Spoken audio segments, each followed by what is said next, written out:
everyone. I'm Olivia Newton-John. Welcome to our premiere, and an experience I hope you enjoy as much as we do. This show isn't just about wild animals. It's about every element of nature, with a special focus on the role humans play. We are nature, not separate from it, and we're in a powerful position to change things around us. The people you'll meet on this show are changing things for the better, but you don't have to have a cause to get close to nature. As you'll see, the people we meet love what they do and are having fun too.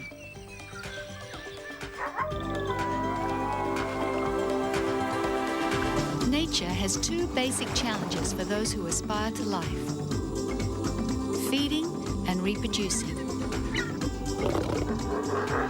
What sounds so simple has given us incredible diversity, as many as 20 million species of animals and plants. Large and small, feathered and scaled, burrower, submariner, aviator. The challenge of life has been answered in many, many ways. We're lucky enough to be able to appreciate the intricacy and beauty of this great design. Throughout the world, there are people making the most of that opportunity. Bringing them to you is my job, and I've enlisted a little help along the way. Samantha Coombe, who gets a share of what most of us warm to. Not all of the macaque monkeys live in such severe surroundings. In fact, others live in the warmer southern islands, but it's here that their behaviour is most fascinating. Oh my. And her share of what most of us fear. But here on Guam, it's got the densest snake population in the world. Simon Reed, who looks in on some African families. Unfortunately, she'll probably be on the run now. Another 12 months until that cub is big enough and strong enough to fend for itself. And at times, outstays his welcome. They can kick forward, sideways, or backwards. Whoa! Reprimands too for Michael Beattie for talking out of turn. In fact, if you want to see what a really good donkey looks like...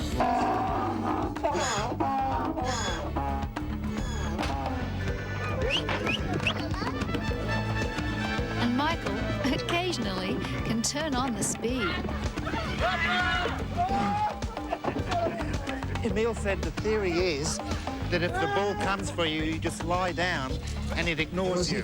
That was one theory I wasn't going to put to the test. Then there's Rachel Friend, As close to her as possible. who's pursued the life of Australia's dead heart. With any luck, this new collar should keep Dave in touch with this camel for about 2 years. And met her match in the Southern Ocean. This whale is probably about 16 metres long. That's about 4 times the length of this boat. This is unbelievable. That species of whale is called the Southern Right. Southern Rights can weigh up to 80 tons. That's more than most ocean-going yachts. So when Rachel bumped into them off the South Australian coast, she was happy to give them right of way. Well, that's our lineup. Almost. There's one member of the team you haven't seen in action yet. Is this massive? Sometimes I ask myself, is this really happening? In my whole life, I never dreamed I'd be able to hold a gorilla's hand. And that's the norm on this show. It's taken me to places I thought I'd never see.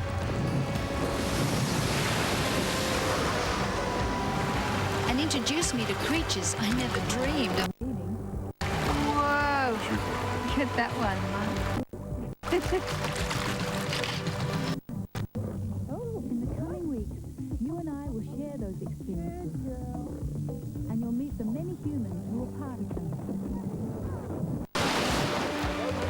Some faces will be quite familiar.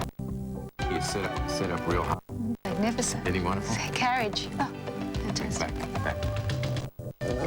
others who are equally as passionate you'll be meeting for the first time. Are they all different, the stripes on the tigers? Yes, actually, it's just like our fingerprints. Everybody has a different stripe pattern.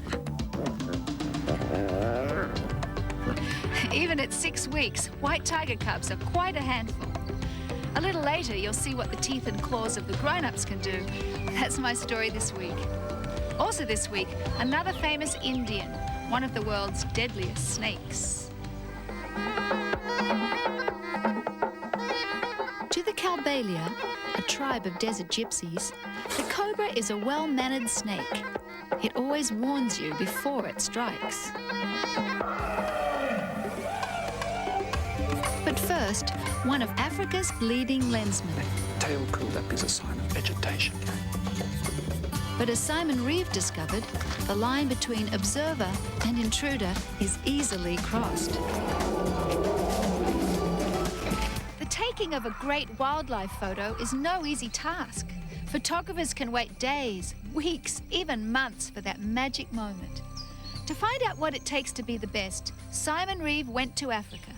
Apart from great patience, he discovered you need a good amount of courage in the face of danger.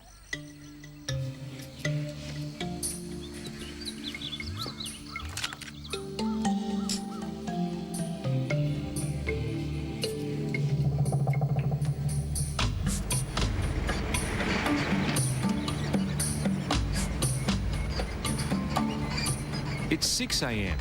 and I'm putting my faith in someone who goes to extremes for the ultimate wildlife photograph.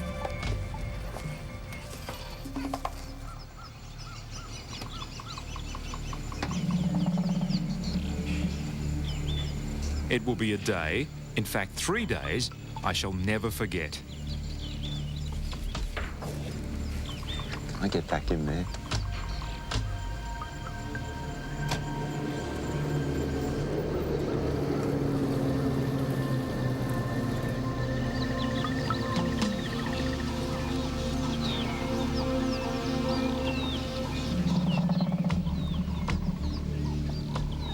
The buffalo is a very impressive animal. They are big and powerful. Potentially dangerous if they are single bulls.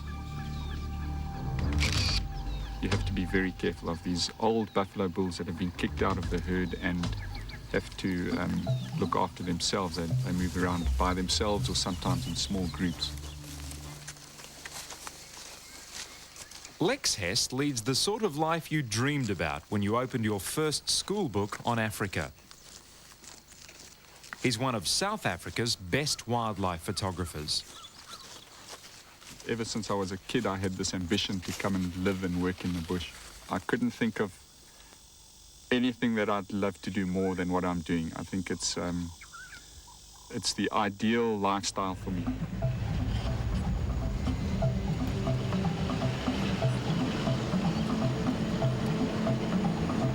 This is the Buffelshoek Game Reserve in the Eastern Transvaal, near the border of South Africa's vast Kruger National Park. It's a private reserve of about 3,000 hectares. There are lion, rhino, elephant and cheetah.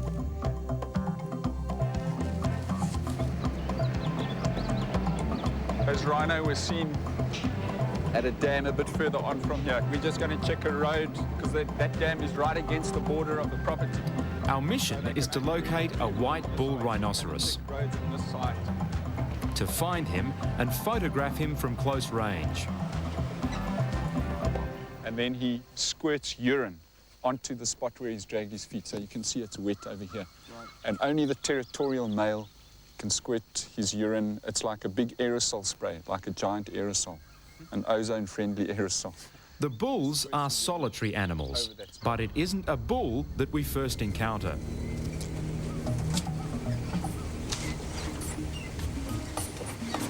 They're really close, really close. There are 14 white rhino on the property. In this group, there are 6 females. They get their name from their wide bottom lips. Early English settlers thought the Afrikaans were calling them white bottom lips. Somehow, the white stuck. So they're well and truly aware of us being here. They've heard the vehicle. I think that's what it is. You see how they're trotting with their tails curled up like that, right? That tail curled up is a sign of agitation. For all their bulk, they're very shy creatures. They have poor eyesight, but exceptional hearing, and manage to slip away from us without any trouble.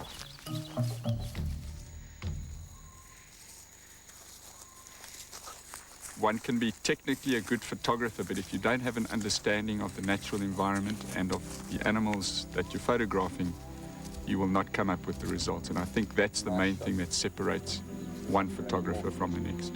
It's quite unusual. It's not just the giraffe running, it's also the oxpeckers are flying off the giraffe's back.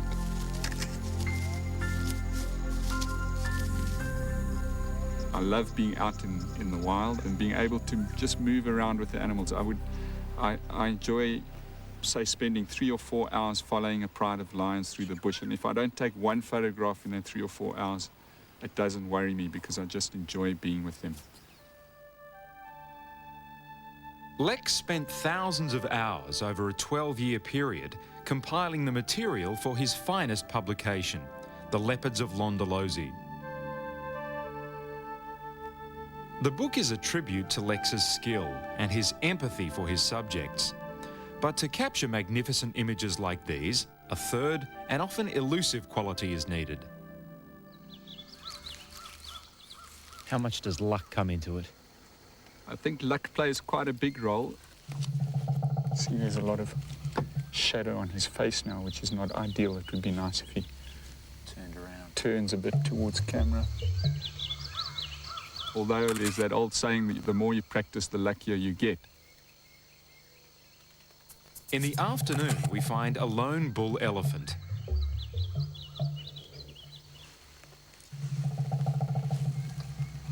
But as soon as we leave the vehicle, he heads for cover and food, succulent marula berries.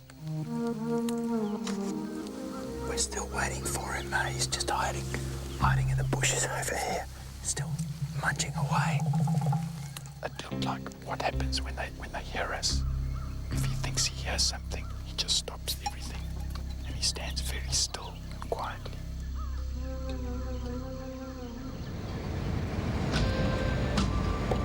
Eventually, the elephant moves on. But a little way up the track, we're given another chance.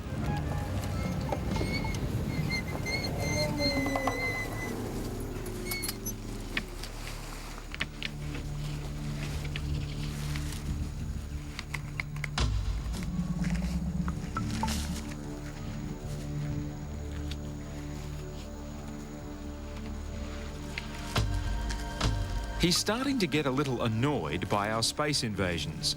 The body language, all 4,000 kilograms of it, reads, "Get off my turf." They often flap their ears to keep cool, but in this case, it's a sign of aggravation.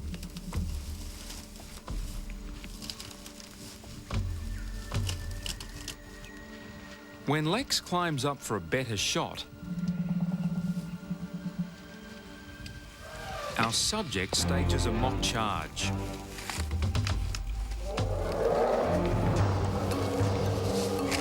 And I stage a full tilt run for the vehicle, much to my mentor's amusement. This was the last thing I saw in my viewfinder before my strategic exit. At the time, I thought it might be the last thing I'd ever see. Okay, so I failed my first macho test in the African bush, but my excuse is I don't have the experience of this gentleman. It does highlight, however, one of the most important aspects of Lex's work, and that is the unpredictability of these animals. You simply can't have enough respect for them. On our last day with Lex, we find, by accident, what we've come to see. A huge male white rhinoceros is in our sights. The two of us begin stalking him.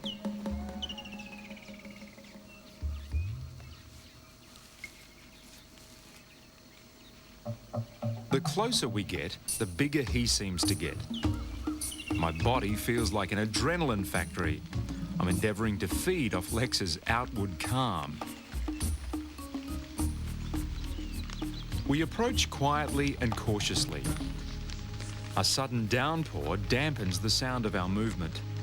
If push comes to shove here, what's the best thing to do? We've basically just got to run for the nearest substantial tree, because that rhino's heavy, it's like 2,500 kilos. If you try and hide behind a small tree, it's just going to knock it down, so...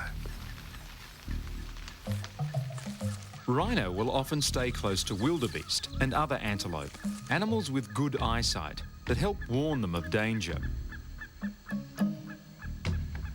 When the wildebeest run off, the big fellow becomes wary. Although he can hear us, it's unlikely he can see us. I think. I hope. Lex wants to crawl right up to the mound in front of us, under the subject's nose. We're barely 10 metres away when I first begin to envisage death by rhino. As this great tank changes position, I prepare to do the same. When he relaxes again, so do I. After 45 minutes, the standoff is over. Unfortunately for Lex, the ingredients for an award-winning photo just weren't there. Not everything's big and can kill you in the African bush. But Lex isn't a frustrated photographer as much as a satisfied animal lover. Our photographs are being seen by thousands of people all over the world. The images that we put across must inspire people, and we need to develop some kind of harmony between wildlife and people. The future direction, certainly for myself, is to, in my photography, to illustrate more of that relationship between people and the environment. Coming next, when your friends have claws that can slice through metal, it's best they learn the rules. They can't take our heads off or anything like that. It's not allowed. That's next on Human Nature.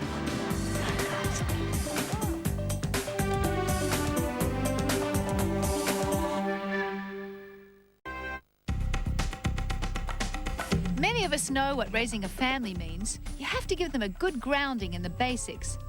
Well, I've met some youngsters whose knowledge of right and wrong can be the difference between life and death. Not for them, us. When Andy Goldfarb makes a home video, you can be sure it'll make a splash. You see, Andy's not just a good photographer, he's also got a great way with his subjects.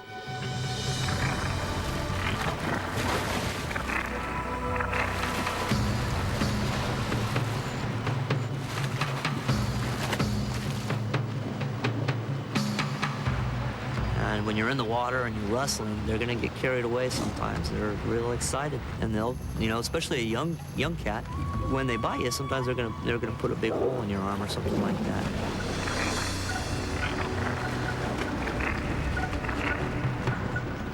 It hurts your feelings more than anything else, because you know you've been with them since they were little, and it's also a nice reminder that they're gonna, you know, stay a wild cat. They're never gonna be a pet.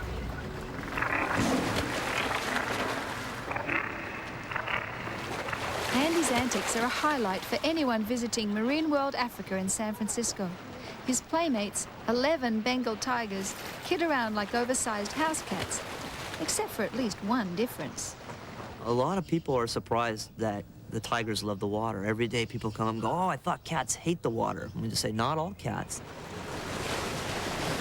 It gets as high as, you know, 115 degrees Fahrenheit in India, and if you're a tiger wearing a fur coat, you got to get in the water. And they have adapted to the water, you know, through the years, you know, thousands of years, as a great means of cooling off. And then the youngsters love it because they can play. My introduction to tigers was, thankfully, a little more gentle. I believe he likes milk, He huh? sure does. Go ahead and Let's just see. kneel down there. Oh, my goodness. Is it coming out? Yeah, a little bit here. I'm gonna open it just a touch there. There we go. Can you believe it? Makes You them are big and strong. gorgeous.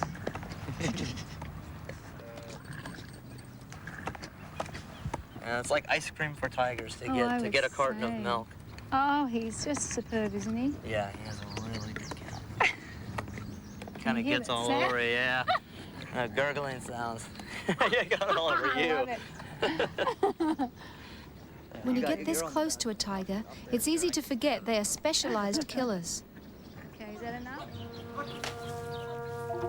They're the largest and most powerful cats on Earth, once ruling in India, Siberia, and parts of Asia. In a few hundred years, we've destroyed much of their habitat and hunted them almost to extinction.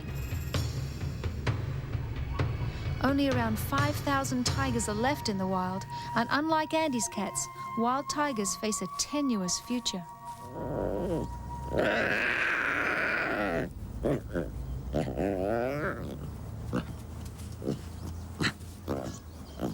Andy had another surprise for me.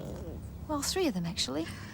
I can't believe that I'm a pacifier for a white tiger. And these little ones have a really interesting history. In 1951 in India, the Maharaja Rewa was given a white tiger, a rare white tiger, oh hi, as a curiosity. It mated with a normal Bengal tigress. Over the years, those cubs and their descendants produced all the world's captive white tigers, about 300 at last count.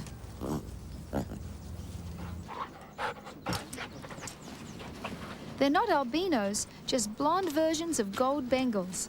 And these blondes, 8 weeks old, are being hand-raised by Andy's dog, with a bit of help from Andy's wife, Maureen. What's amazing about them is the stripes. And are they all different, the stripes on the tigers? Yeah, actually, it's just like our fingerprints. Everybody has a different stripe pattern. And so when they're born, that's how we tell them apart. You can imagine when we got all 3 white tigers, like, oh, no. But just look at individual stripe patterns. And then as they get older, you can really tell they're different. Yeah, like this is Genghis. He has 2 stripes on his left paw. And if you look, that's Mohini. She has 1 stripe on her left paw. And her sister, which is over there somewhere, she has no stripes on either paw. So it's really easy to tell them apart. And this is their camouflage when they're in the jungle originally, right? Yes, they would blend right in with the shadows of the forest so they can sneak up on their prey. Right. He's going to sneak up on his brother.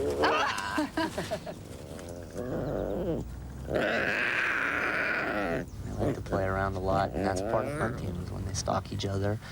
And that's what they would do in the wild. They'd wrestle around and play, and that's a prelude for them to be hunting as adults.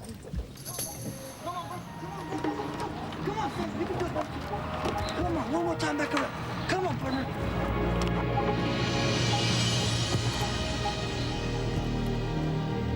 Oh, boy.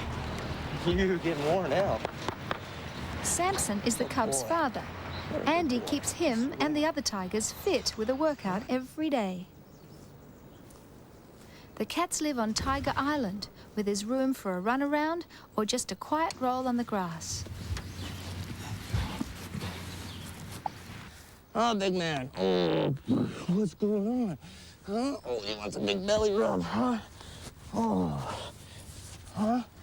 We spoil these guys. The big Uncle Rakan here, he definitely likes to get his tummy rubbed. There's all 475 pounds of them to rub. All right. Good boy.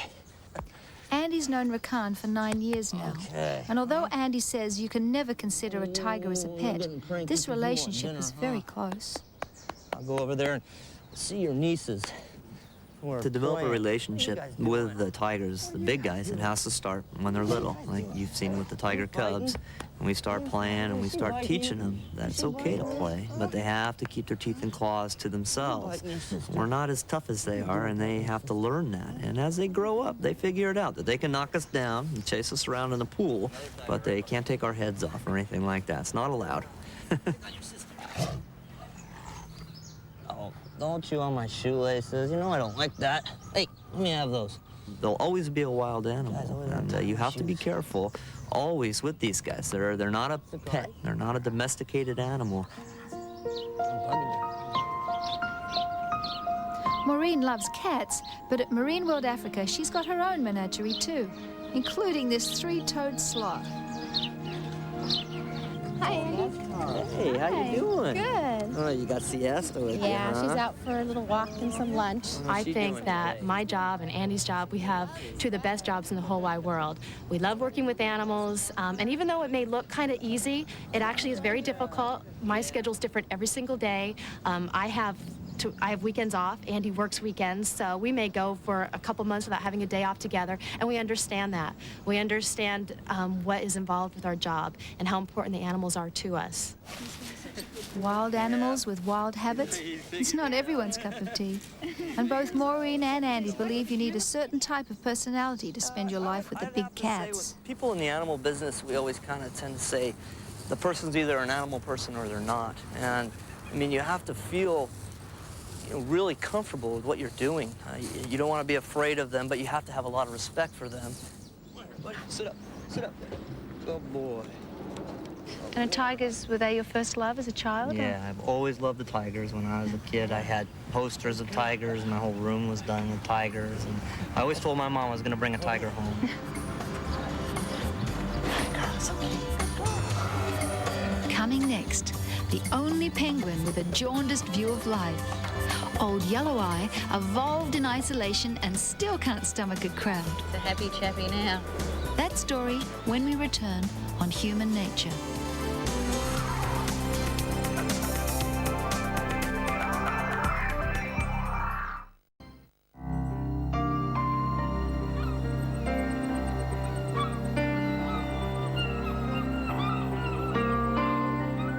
The Otago Peninsula on New Zealand's South Island teems with life. But the natural balance of the area has been badly disturbed by humans. 100 years ago, much of this coastline was covered with a dense forest which provided homes and protection for a wide range of fauna. Over the years, the forest has been cleared and many of the animals which once lived here have gone. But fortunately, some very special ones are still around. The yellow-eyed penguin is unique to this part of the world.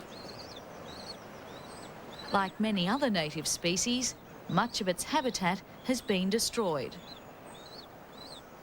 But the yellow-eyed has a friend and a fellow battler in biologist John Darby.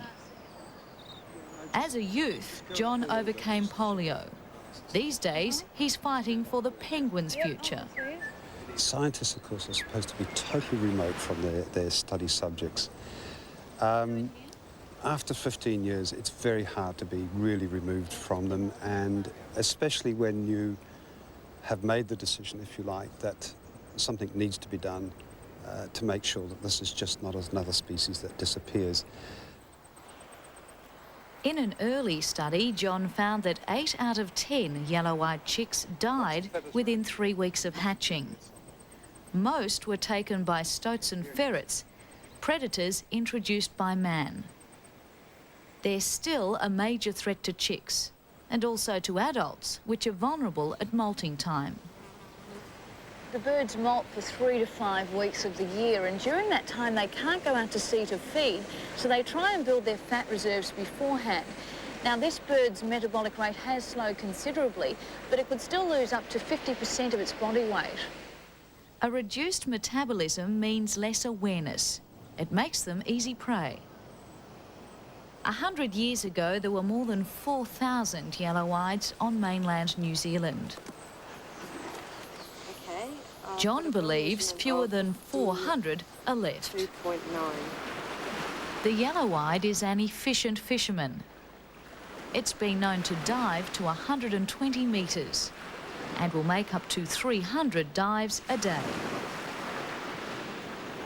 Got him.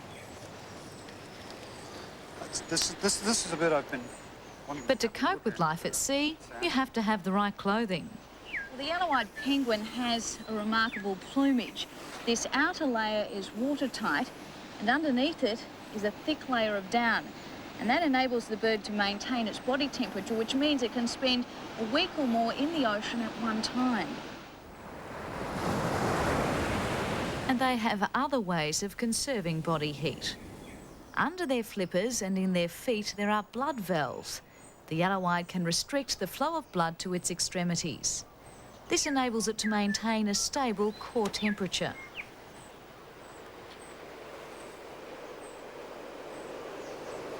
It's a happy chappy now. Much happier. When the day's fishing is done, there's a final act of devotion. Penguin parents will waddle up to 1 kilometre to regurgitate a meal for chicks in secluded nests.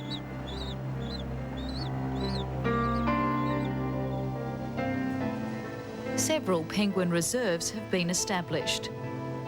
But for a sustainable habitat, more land is needed. And campaigners like John are trying to raise the money to buy it. Yeah, I have to confess that they really are a very beautiful bird.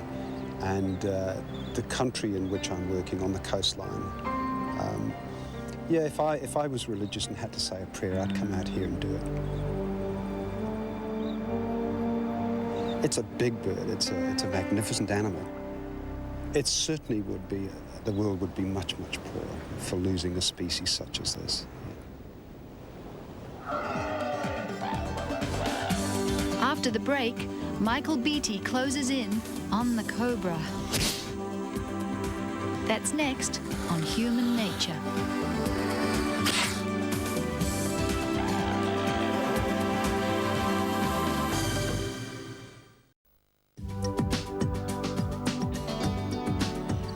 Few snakes have venom as toxic as that of the cobra, and its bark, if you will, is almost as dangerous as its bite.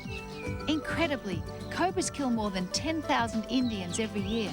Many others are blinded because one species, the king cobra, can spit its venom over quite a distance. Some people, though, are more than happy to flirt with death. It's how they make their living.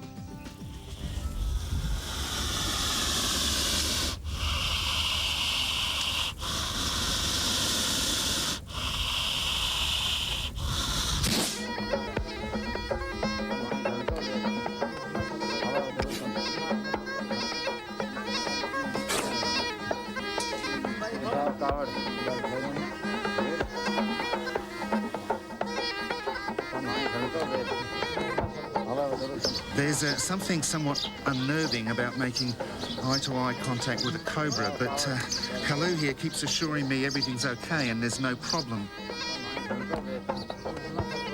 Kalu comes from a tribe called the Kalbalia, and their involvement with cobras goes back centuries and is steeped in Indian mysticism and mythology. In fact, so revered is the cobra that on a cold winter's night, Kalu says he'll actually take the cobra to bed with him to keep it warm. And frankly, that kind of devotion he can have, whoops, all to himself. And I have to give some arms now to the Kalbalia. I'll put it there.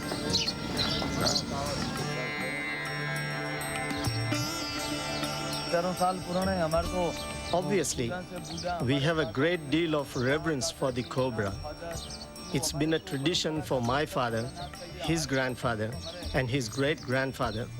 Also, the cobra has been a major source of livelihood for my people.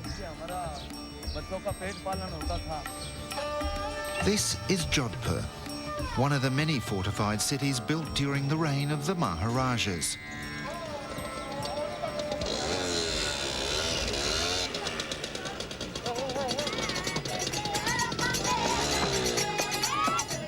The Kalbalia are camped on the city's outskirts. They're the desert gypsies. Dozens of small bands roam through northern and western India.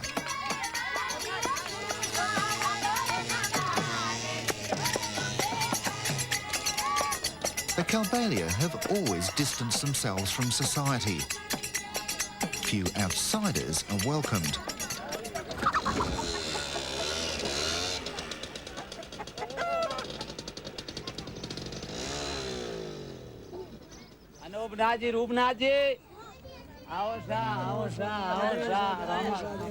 Kalu introduces me to Anu and other senior members of the tribe.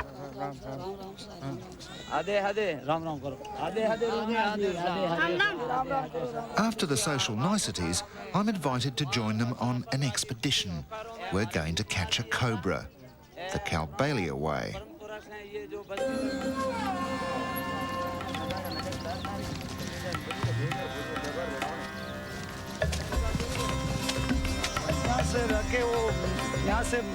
Anoop explains that we've come at an ideal time. Right. Early in the monsoon season. Cobras are most active at this time of year.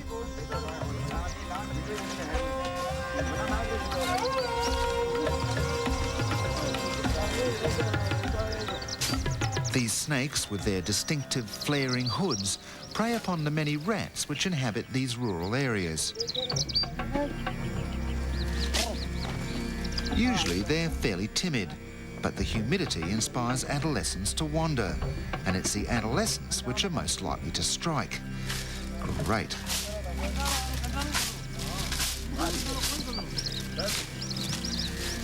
Seems a bit like everyone else has got a stick apart from me. I wouldn't mind one, I must admit.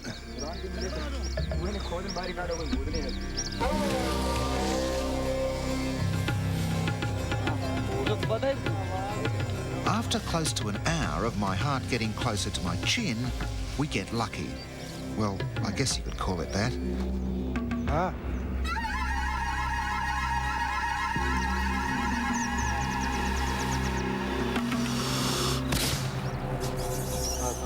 A bit of a worry, this.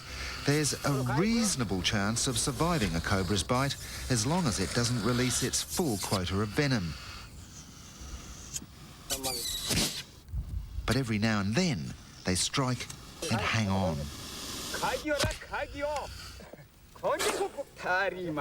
The poison affects the nervous system, leading to respiratory paralysis and cardiac failure.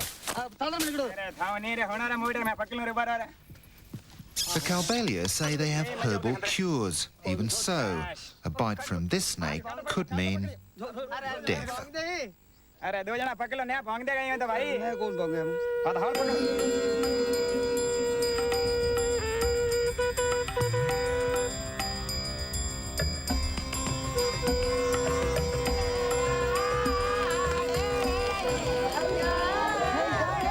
To celebrate the capture, the Calbalia hold a ceremony, during which they remove the fangs, and these start to grow back within 6 weeks. They ask God to persuade the snake to forgive them. Each snake is given what the Calbalia call a word, which sets the length of time it can be kept before being returned to the wild. The Calbalia take the word very seriously indeed.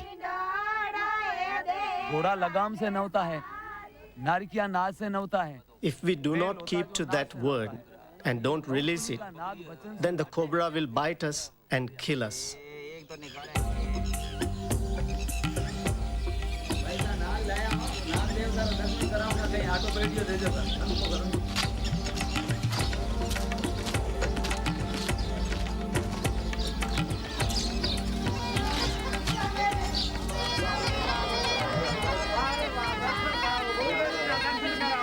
In small towns and villages, householders call in the Calbalia to remove intruding snakes.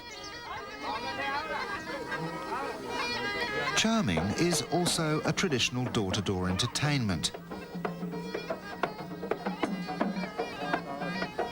The snake is reacting to the movement and the earth's natural vibrations, not the music.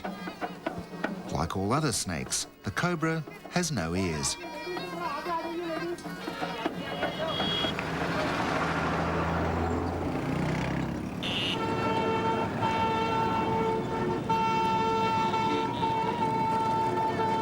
In the cities, things are very different.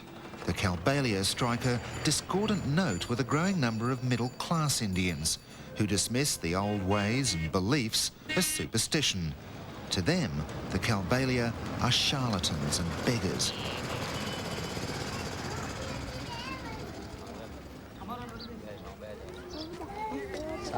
With their culture under threat, elders like Kalu are devoting more and more time to the young. The future of the tribe is theirs.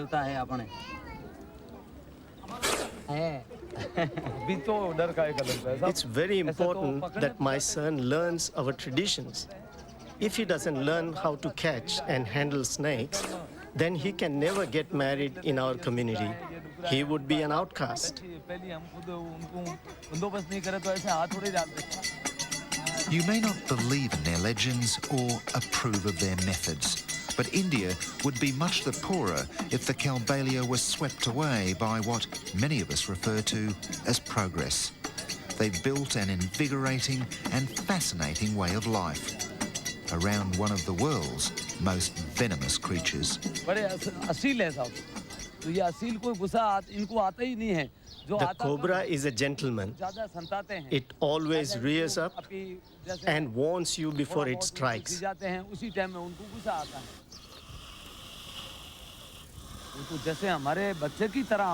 The cobra is part of our lives.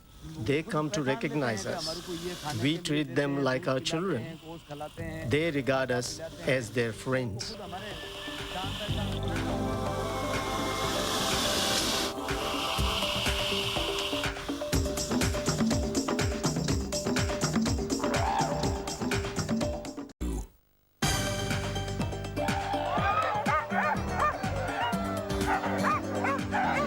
We all know what sled dogs do, but here, something you'd expect to see is missing: the snow.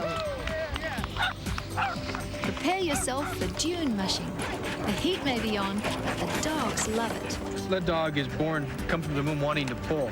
You just have to show it the right way. Raptors, or birds of prey, hunt with their feet. Escaping their clutches isn't easy. America's bald eagle is one of the largest and, as I discovered, one of the most accurate. Woo! Yo! God, you got my head. 1, 2, 3!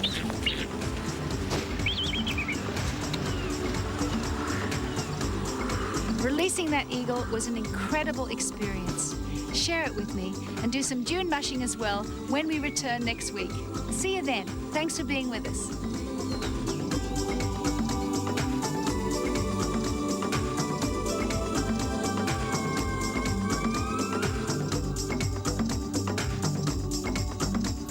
Things are hotting up at the Salinger household when Charlie puts a proposal to Kirsten.